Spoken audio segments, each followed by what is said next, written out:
to episode 284 of Late Night Linux, recorded on the 30th of May 2024. I'm Joe, and with me are Phelim. Ahoy, hoy. Graham. Good evening. And Will. Between 5 and 10 cockroaches.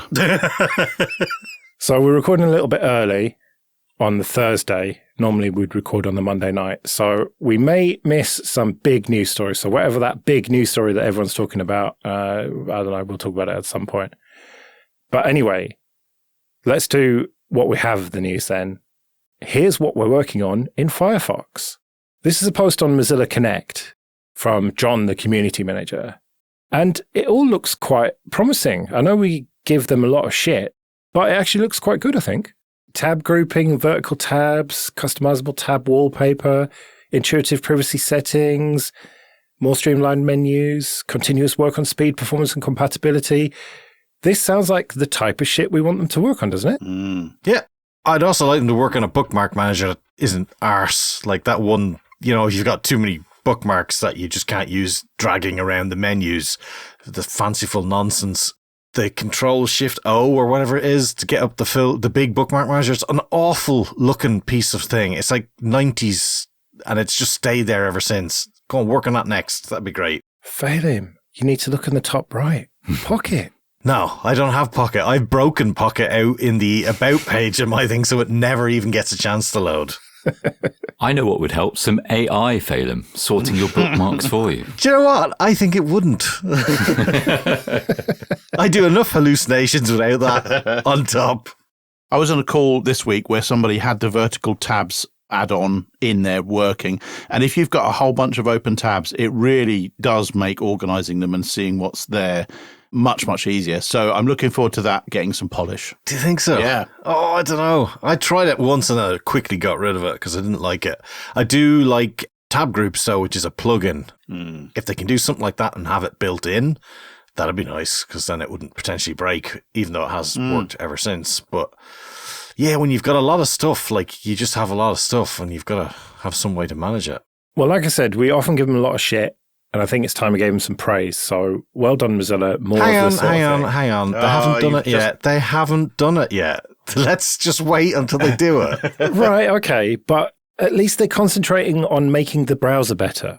Have you all ignored the paragraph on AI? Yes. Yes. That's what I was going to say. I see it there.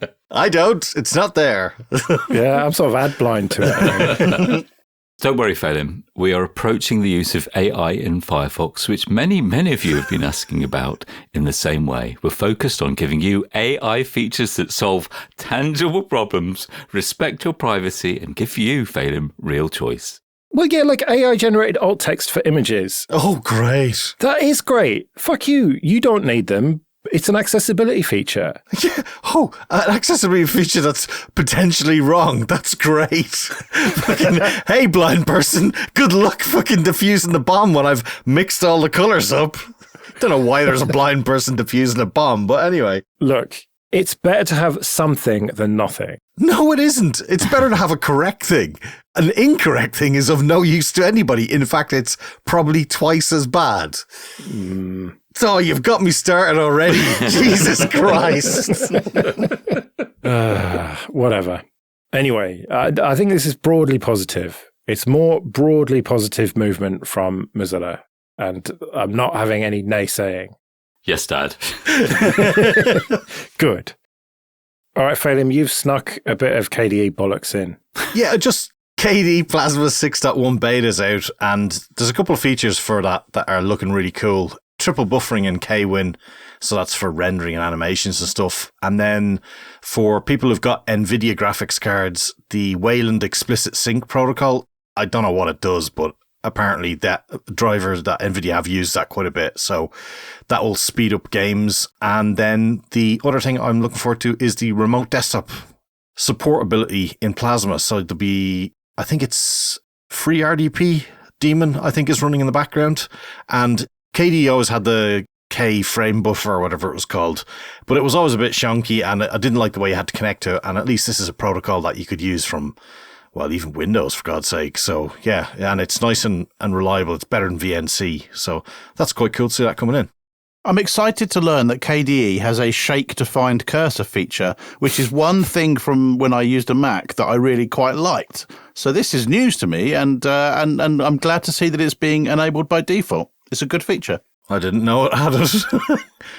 Then again, I am not an old man and don't lose my cursor. It's never happened to me. Sure. As long as there's no video evidence, it's fine. What happens when you shake your cursor then? Does it like flash or something? It goes big. I think a circle kind of blips out from it or something, doesn't it? I think it just, well, I don't know. On the Mac, it just grows the pointer size and then shrinks back down again to normal. Right, because I do lose my cursor quite a lot, but then just shaking around, I see it. I'm trying it, but, putting my thumb across the trackball really quickly just isn't doing anything. Of course, you're a hipster with a trackball. And a Mac. And your light pen. A light pen. Oh, wow. I'm going to actually try it right now as we speak. It doesn't appear to work. Oh, fuck, it does. Jesus Christ. Hey. Yeah, it gets huge. Gonna leave it enabled then? I am absolutely not, because that's a level of old man I'm just not prepared for right now.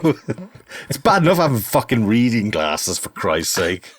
I always have the wrong one. What you need is a little chain round your neck. No, stop. I'm half thinking it might be the way to go. Let's do some discoveries then. Will, YTDLP. So YTDLP is a fork of YouTube Download, the set of Python utilities that allow you to borrow content from YouTube. The reason that I'm putting it out there now is that, well, one, this is a fork of YouTube Download, but the primary goal here is to add features quicker than they get added to YouTube Download, which has historically been quite slow to update itself against various changes at YouTube. And the reason that this is important at the moment is that YouTube have, I think this week, started much more actively detecting and blocking ad blockers in browsers. And they're doing things like muting videos or skipping the video to the end. So it's more of an annoyance than an outright block. But they are starting to crank up the annoyances here with the primary goal of dissuading people to use ad blockers. So I think that YouTube Download, or YTDLP, is likely to be a useful tool in the coming months.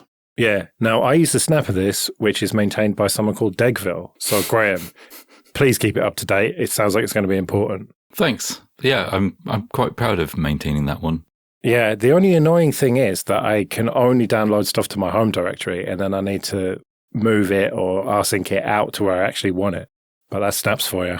There are a couple of options. I could add a couple more interfaces to it. I know that there are a couple of people that have problems accessing HTTPS certificates when they sometimes download stuff from other places, but there are some limitations, yeah. Yeah, that's the thing. It's not just YouTube. This has replaced Get iPlayer for me as well. I use it on Twitter to archive news videos sometimes. Ah, I didn't know about for Twitter. If a thing has happened, but yeah, no, it's quite good. It works on loads of sites. And also being practical, I think I created the Snap because I used it and because it seemed practical to have something that automatically updated all the time, because YTDLP is updating all the time. Yeah, exactly. Yeah, that's why I've gone for it, because you need to keep it up to date as much as possible. It's funny because I used this Snap as the tutorial Snap for a lot of things in Snapcraft documentation, and then had a realization it may not be the most appropriate. Yeah, I was going to say. That's exactly what I was going to say too. Do you like to break terms of service? So don't tell anyone. Phelim, Miller. So I've been doing, I won't even say just now, but of recent date, I have been doing a lot of data processing to try and pass stuff between multiple systems. And I've been using CSV file because it's nice and handy. But there is the odd time when I've been doing stuff where, you're at the end of a 15 different piped set of commands of chopping and changing data that you just wish it could be a bit nicer. And if you're working with things like CSVs or even tab separated, JSON, whatever, Miller is a way to do essentially that, and can actually even perform functions on that data too. It's got its own language, so you can do things like add a new column and call it like total, and then multiply 3 columns together or whatever, do things like that. And if you take in as a CSV, you can then output it back out to a JSON file and stuff like that as well. So it's actually really nice. I could have used it quite a lot about a month ago, but yeah, I'm going to try and make use of it more because, to be honest, my awk and sed is fairly rudimentary just to do what I need it to.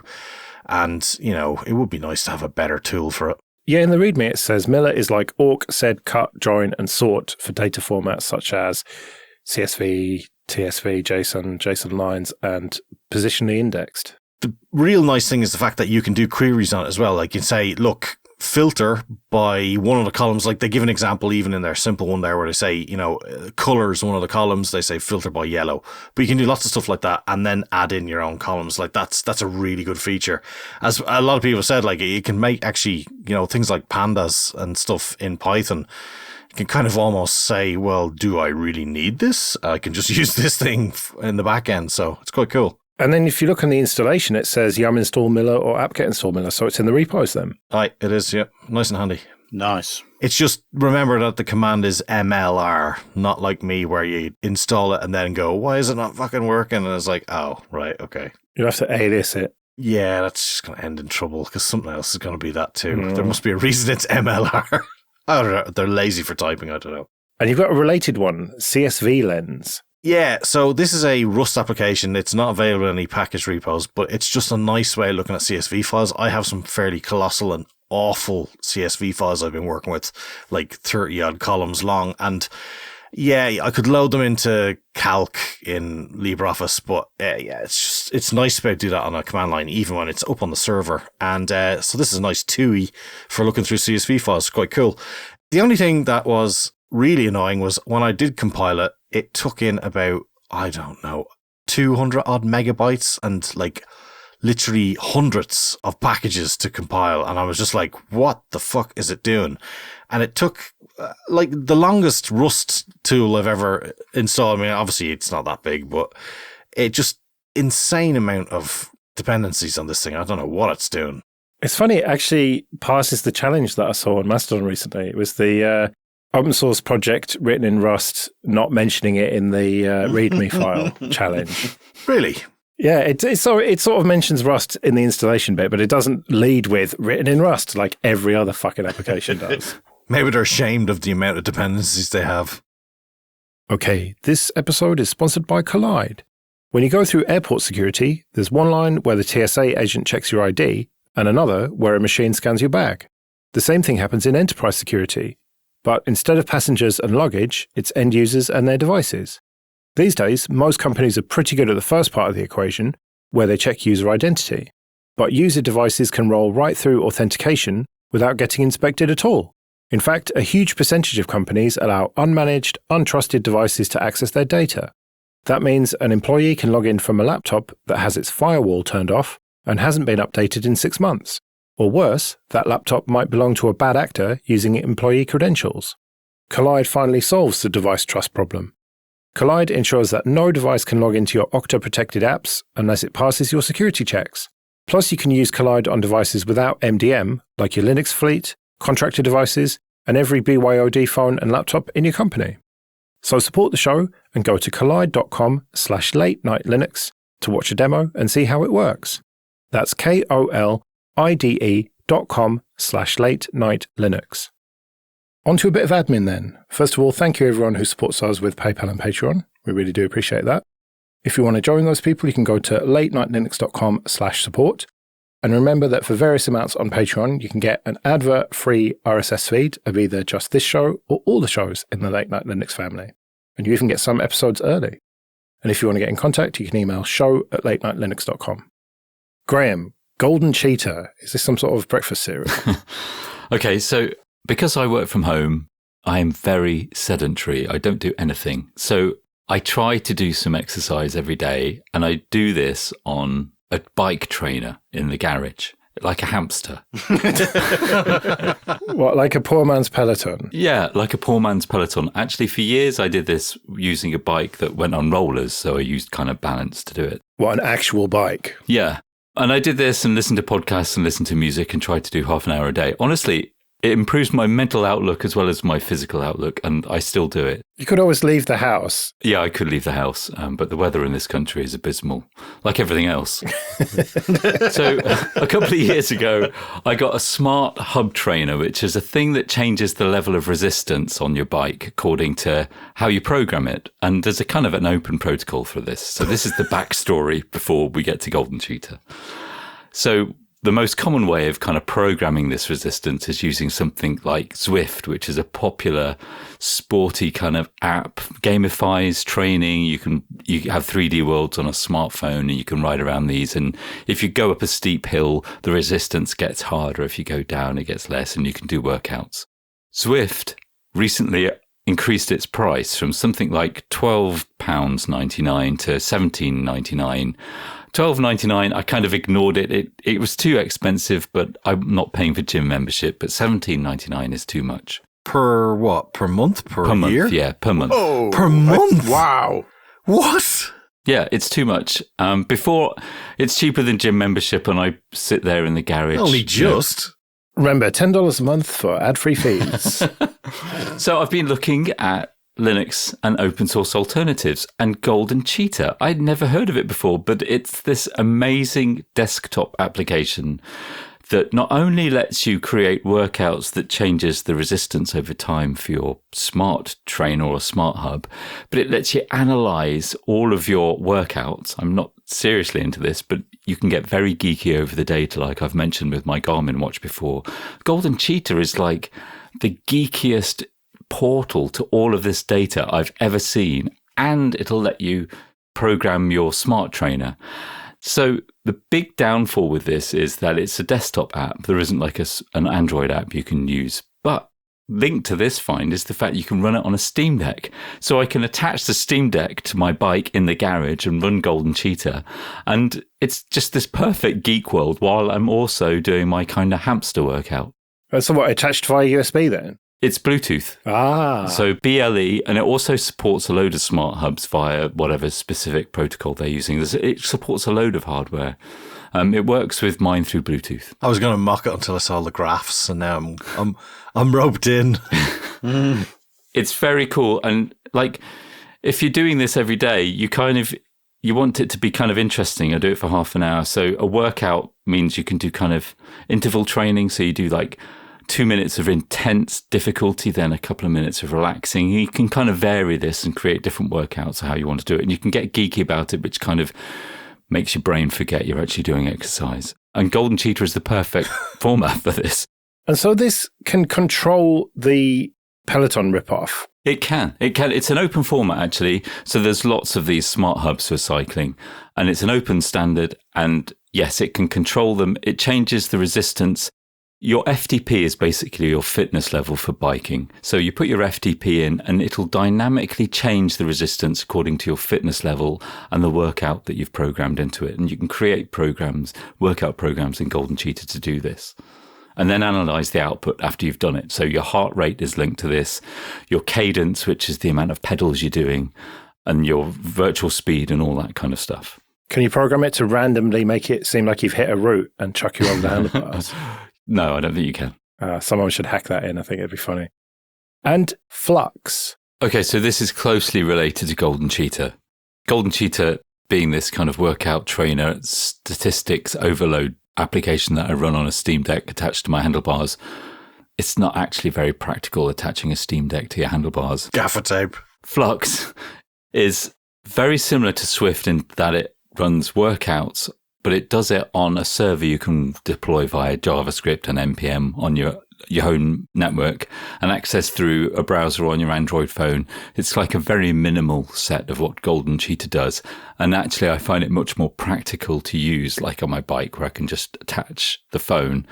It controls the smart trainer in exactly the same way Golden Cheetah does. It imports workouts in exactly the same way. And you can export your data to Golden Cheetah to kind of study it and analyze it later on. So Flux is kind of the client really to Golden Cheetah, which could be considered the back end. It's got this minimal, beautiful interface. It changes the resistance levels. And I find it much more practical actually for day-to-day riding The only slight problem is that you've got to host it on your own server, and because of the Bluetooth access through JavaScript, you need HTTPS on your own local server, so you kind of need to jump through a few hoops to get that to work. But otherwise, I think it's a beautiful application. It's open source and a real replacement for Zwift. So what, you're having to run a bind server as well then? Yeah, basically. I was doing this already for Home Assistant, so it wasn't too difficult. Right. And the person who runs the project actually runs their own server for free, so you can just use their setup. But yeah, if you're prepared to jump through the HTTPS route at home, then it's an easy install. You've got this on your Wise box then? I have. Coming in handy again, the old Wise 5070. You should definitely get shares. I know. It's about time Dell started giving me some free shit, man. For a device that doesn't exist, as far as I'm concerned.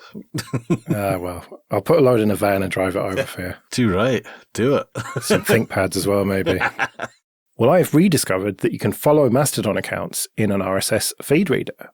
All you have to do is get the URL of the profile that you want to follow. So in my case, it would be fosstodon.org/@JoeRS, and then add .rss to the end of it. Plug that into your RSS feed reader, and boom, you can follow a load of accounts in a feed reader rather than having to use a Mastodon client. So if you're only interested in read-only access and you don't want to interact with those accounts, then it's a very handy way to do it. This is excellent. My primary use of Mastodon is to read the feeds from a handful of people, like you guys and a few other people, and I rarely post on there. So this is exactly what I need. I can keep up to date with it without having to log into the awful website and deal with all that. So this is great. Thanks. Yeah, if you don't want to like and boost and all that, then yeah, why not just use your existing feed reader? Right, well, we'd better get out of here then. We'll be back next week when who knows what we'll be talking about. But until then, I've been Joe. I've been Phelim. I've been Graham. And I've been Will. See you later.